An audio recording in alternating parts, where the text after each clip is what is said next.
Okay जी, बिस्मिल्लाहिर्रहमानिर्रहीम। आज का जो हमारा टॉपिक है वो अबाउट रीटल थायराइडाइटिस। ठीक है, मैं आपको इसका अगेन बताती हूँ।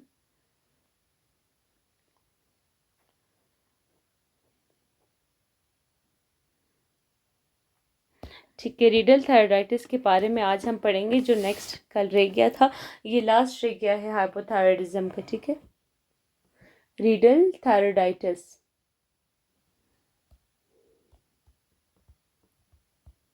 रीडल थायरोडाइटिस।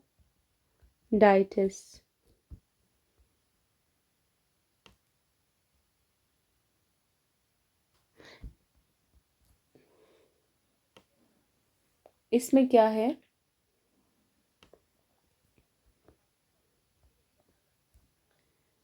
इसमें आपको क्या, सबसे पहले आपको ये पता चले कि इसमें हिस्टोलॉजी आपको क्या मिलेगी। इसमें क्या होगा, थायराइड रिप्लेस हो जाता है, थायराइड रिप्लेस हो जाता है बाय फिब्रस टिश्यू। इसको हम क्या कहते हैं, रीडल थायराइडाइटिस। इसमें क्या मिलेगा, इन्फ्लेमेटरी इनफिल्ट्रेट्स देखने को मिलेंगे, इनफिल्ट्रेट्स। इसमें एसोसिएशन किसके साथ होती है, IgG4। जो वो था वो HLA-DR3 के साथ था, हैशेमेटोथायराइडाइटिस। इसके साथ इसकी एसोसिएशन होगी। अभी इसका जो ताल्लुक है वो आपका किसके साथ है, बुक में लिखा है कि इसका ताल्लुक आपके सिस्टेमिक डिजीज के साथ है, सिस्टेमिक डिजीज। ठीक है, इसमें क्या होगा, ऑटो पेंक्रेटाइटिस होगा। ठीक है, ऑटो इम्यून होगा, ऑटो पेंक्रेटाइटिस। इसमें कोई समझने की बात नहीं है, एक्यूट पेंक्रेटाइटिस होगा इसमें। और इसके अलावा इसमें क्या होगा,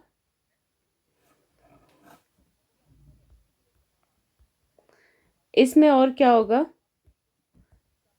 रेट्रो पेरिटोनियल फिब्रोसिस देखने को मिलेगी। यानी कि जो रेट्रोपेरिटोनियल है उसके पीछे हम देखेंगे तो इसमें फाइब्रोसिस देखने को मिलती है।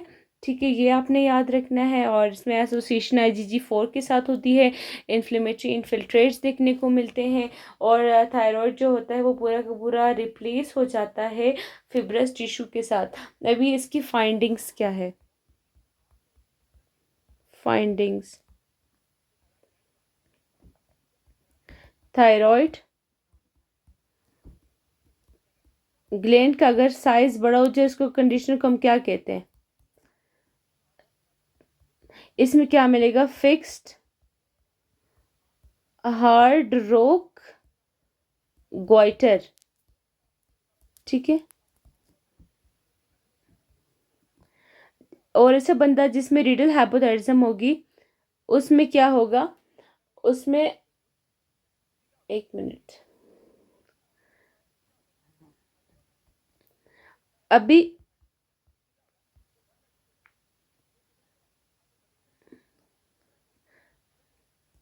अभी किसी को हाइपोथायराइडिज्म में, किसी भी पेशेंट को, उसमें 1/3 पेशेंट होगा उसमें हाइपोथायराइडिज्म होगा। अभी अभी फिब्रोसिस अगर हो जाए, थायराइड ग्लैंड की फिब्रोसिस होगी, वो क्या होगी, एक्सटेंड होगी, थायराइड फिब्रोसिस एक्सटेंड होगी। तो उसके साथ क्या पड़ा पड़ा होता है, ट्रेकिया या एसोफेगस। यहाँ तक अगर यहाँ तक अगर एक्सटेंड कर गई, यानी कि फाइब्रोसिस सिर्फ ट्रेकिया तक थी, सॉरी थायराइड तक थी, but what if they extend to the trachea and oesophagus, तो क्या हो जाएगा, ये इसको क्या कहते हैं, इससे लगता है, इट सीम्स लाइक एना anaplastic tumour.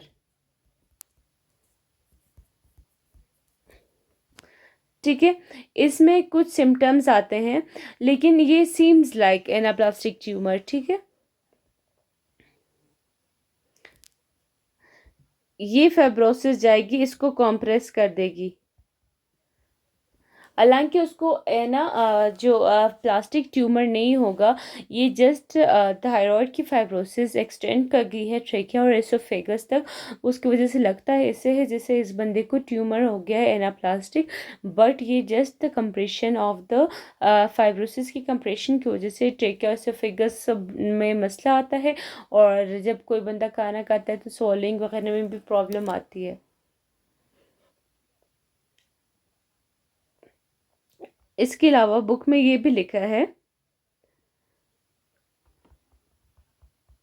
Mimic the anaplastic tumour, plastic tumour. ये एनाप्लास्टिक ट्यूमर की तरह दिखता है लेकिन ये है नहीं। ठीक है, इसमें एमसीक्यूज इस तरह से बन सकते हैं कि एक बंदा है, उसको सांस लेने में प्रॉब्लम आ रही है, shortness of breath, trachea compress हो रही है, और उसको जो है हाइपोथायरॉयडिज्म वाले सिम्टम्स आ रहे हैं। ठीक है, तो उसमें क्या प्रॉब्लम है? ठीक है, तो वो कौन सा है? रीडल थायराइडाइटिस।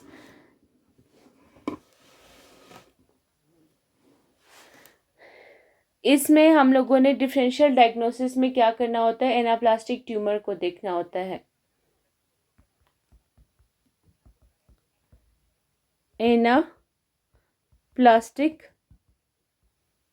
ट्यूमर ये कब होता है? 40 साल से ज़्यादा होता है, जब किसी की उम्र 40 साल से ज़्यादा होगी। ठीक है, लेकिन जो रीडल थायराइडाइटिस है, रीडल थायराइडाइटिस, वो कब होती है? 40 साल से कम की उम्र में होती है। ये आप लोगों ने याद रखना है कि ये किस तरह से होगा। ये बिफोर 40 मतलब 40 के बाद, और ये 40 साल से पहले, ये जवान लोगों में होती है रीडल थायराइडाइटिस। ठीक है, इसके अलावा बुक में लिखा है other causes of hypothyroidism. Book में लिखा है एक तो आयोडीन डिफिशिएंसी, एक आयोडीन डिफिशिएंसी से हो सकता है। इसके अलावा आपकी अगर आयोडीन एक्सेस में है तब भी, अभी जो आयोडीन एक्सेस होती है वो क्यों हाइपोथायरॉयडिज्म करते हैं? ये क्या करता है? आयोडीन एक्सेस क्या करता है? थायराइड पेरोक्सीडेज को क्या कर देता है? ये thyroid peroxidase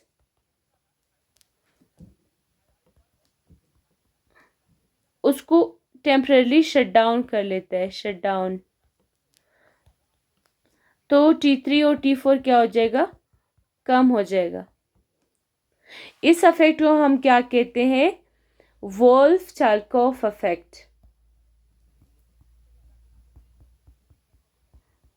Wolff Chaikoff effect. ठीक है, Wolff Chaikoff effect.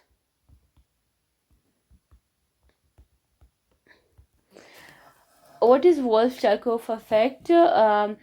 Iodine excess हो जाती है बॉडी में, और जिसकी वजह से टेम्परेली तौर पर थायराइड पेरोक्सीडेज की शट डाउन हो जाती है, और उसकी वजह से T3 और T4 हमारे पास कम हो जाता है। तो इसको हम क्या कहते हैं? Wolff Chaikoff effect, the examiners most favourite question.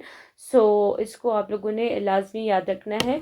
इसके अलावा आपको मैं कुछ ड्रग्स का बताऊं, वो भी हमारे पास हाइपोथायरॉयडिज्म कर सकते हैं, ड्रग्स। ठीक है,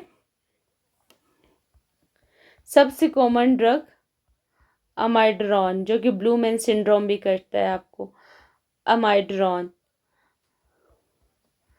और अभी एक कंसेप्ट है, आपकी बुक में इतना अच्छा नहीं लिखा, उसको आपने समझना है। अगर आप बहुत ज़्यादा बीमार हो जाते हैं, severe illness will cause decrease in thyroid stimulating hormone. अभी एक कोई बंदा है, वो बहुत ज़्यादा बीमार है, उसमें TSH कम होगा, तो T3 और T4 क्या होगा, वो भी क्या हो जाएगा, कम होगा। But his her thyroid gland working properly.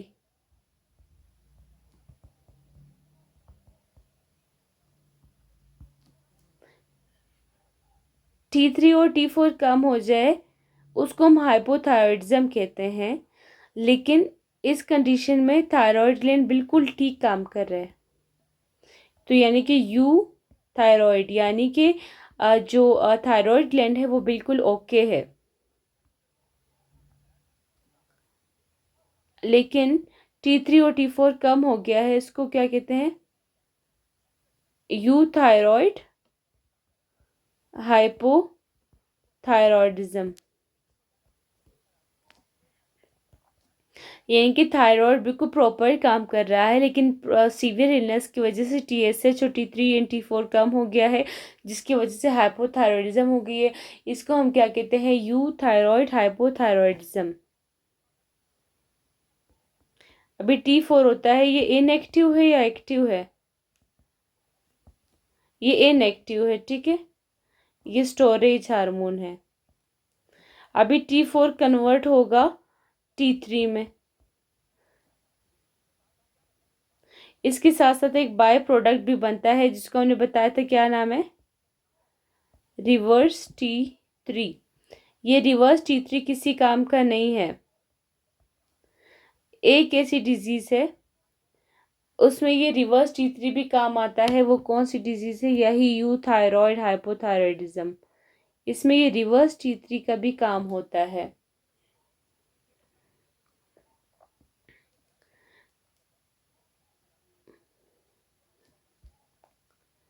अभी आपने इसको डायग्नोज कैसे करना है। अभी जब भी इस बंदे की रिपोर्ट देखेंगे, इसको सेंट्रल हाइपोथायरॉइडिज्म हो सकता है ना। आपको लगेगा कि मतलब अभी देखें कि ब्रेन TSH नहीं बना रहा ना, तो ये लुक लाइक कैसे होगा कि TSH नहीं बन रहा, सेंट्रल हाइपोथायरॉइडिज्म होगा ना। लेकिन हम डिफरेंस कैसे करेंगे कि ये क्या प्रॉब्लम हो रही है। तो इसको हम यू थायराइड हाइपोथायरॉइडिज्म और सेंट्रल हाइपोथायरॉइडिज्म में हम डिफरेंस कैसे करेंगे। तो एक यू थायराइड हाइपोथायरॉइडिज्म है और एक सेंट्रल। तो यू थायराइड और सेंट्रल को यू थायराइड हाइपोथायरॉइडिज्म, ठीक है। अभी हम किसी भी रिपोर्ट में आपको पता चल रहा है कि TSH कम है और इस तरह से हाइपोथायरॉइडिज्म हो रही है, तो आप किस तरह से पता करवाओगे कि ये सेंट्रल हाइपोथायरॉइडिज्म है या यू थायराइड हाइपोथायरॉइडिज्म है। तो इसके लिए आपने क्या करना है,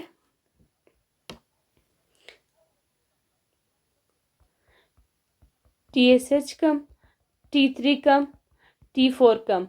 आपको लगेगा कि ये T3 T4 इसमें भी कम है, ठीक है। अभी आपको सेंट्रल हाइपोथायरॉइडिज्म में आपको कैसे पता है कि इन दोनों में अभी ये यू थायराइड हाइपोथायरॉइडिज्म है या सेंट्रल हाइपोथायरॉइडिज्म है ना। तो आप इसको किस तरह से पता करवाओगे। अगर इसके साथ साथ आपका आपने ये सब कम है, लेकिन इसके साथ आपने एक और चीज़ देखनी है, सेंट्रल हाइपोथायरॉइडिज्म में एक और चीज़ भी कम होती है जो कि रिवर्स T3 है। अगर रिवर्स T3 भी कम होगी, ठीक है, तो ये हमारे पास कौन सा है, सेंट्रल हाइपोथायरॉइडिज्म। लेकिन हमारे पास यू थायराइड हाइपोथायरॉइडिज्म में क्या होगा, रिवर्स T3 क्या होगा, इंक्रीज होगा, ठीक है, बहुत ज़्यादा इंक्रीज होगा, थोड़ा भी नहीं, बहुत ज़्यादा, ठीक है। तो मैंने आपको बताया कि अगर किसी को सेंट्रल हाइपोथायरॉइडिज्म होगा या किसी को यू थायराइड हाइपोथायरॉइडिज्म होगा, how will you differentiate between this two diseases. तो आपने इसको कंसेप्चुअल देखना है कि जो आर रिवर्स T3 है वो अगर आपका देखें ना सेंट्रल हाइपोथायरॉयडिज्म है ना, उसमें तो बन ही नहीं रहा T4, तो RT3 रिवर्स T3 कहाँ से बनेगा, क्योंकि सेंट्रली प्रॉब्लम आ रही है, ब्रेन के लेवल पे प्रॉब्लम है, तो रिवर्स T3 बनेगा ही नहीं, तो सेंट्रल हाइपोथायरॉयडिज्म में RT3 भी लो होगा। लेकिन जो हमारे पास यूथायरॉयड हाइपोथायरॉयडिज्म है उसमें मैंने कहा कि बाकी बिल्कुल ठीक है, ठीक है। तो इसमें क्या होगा, इसमें सिर्फ ये हम देखेंगे कि इसमें RT3 इंक्रीज मिलेगा, बाकी चीज़ें कम मिलेंगी, TSH T3 T4 कम मिलेंगी, और लेकिन RT3 इंक्रीज मिलेगा। तो इससे हमें डिफरेंशियल डायग्नोसिस मिल जाएगी कि इसमें क्या मतलब हम डिफरेंशिएट कर सकते हैं।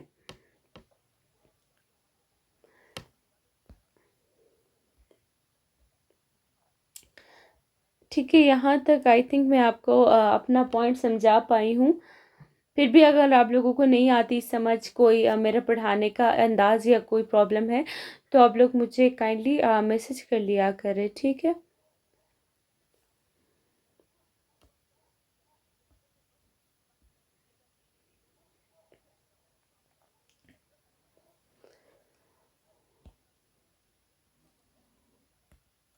और आपका ये कंसेप्ट है USMLE में बहुत काम आने वाला है, आपने इसको अपने पल्लू से बांध लेना है, ठीक है।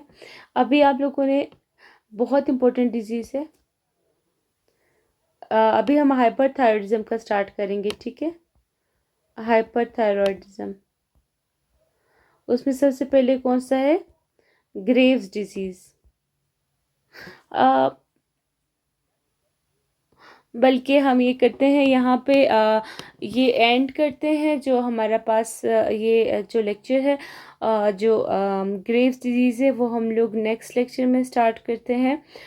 तो गाइस मुझे दीजिए इजाज़त, और काइंडली मेरे चैनल को सब्सक्राइब कीजिए, लाइक कीजिए, कमेंट कीजिए मेरे चैनल पे जहाँ प्रॉब्लम हो रही हो आपको या कुछ भी पूछना हो। और सो गाइस मेरे चैनल को लाजमी सब्सक्राइब करें। मुझे दीजिए इजाज़त, अल्लाह हाफ़िज़।